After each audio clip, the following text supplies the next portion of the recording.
এক হাতে দড়ি এক হাতে মোবাইল, দেখতে তো পারছেন। গরুটাকে নিয়ে আজকে একটু মাঠের উদ্দেশ্যে যাব।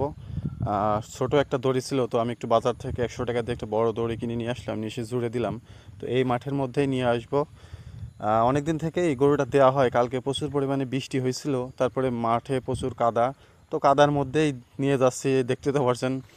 আর ওর গায়ে একটু মানে চুলকানি শুরু হয়ে গেছে, তো তাই একটু মানে দেখতে তো পারছেন গাছের সাথে গা ঘষা দিয়ে একটু গাটা চুলকে নিচ্ছে। আসলে এই গাই গরুর গায়ে প্রচুর পরিমাণে মশা মাছি বসে, মানে ফ্যান চললেও প্রচুর পরিমাণে মশা মাছি বসে।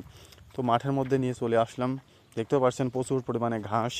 তো আপাতত দুপুর পর্যন্ত 2টা 3টা পর্যন্ত আর মানে ঘাস খাওয়ানোর মানে আমাদের বিচিলি না দেওয়ার মধ্যেও চলবে। তো প্রচুর পরিমাণে খাওয়া শুরু একটু মাঠে ভেজা ভেজা অবস্থা, তবুও কোনো ব্যাপার না। ভেজা থাকলেও মানে গাই গরু তো অল টাইম খেয়ে নেবে।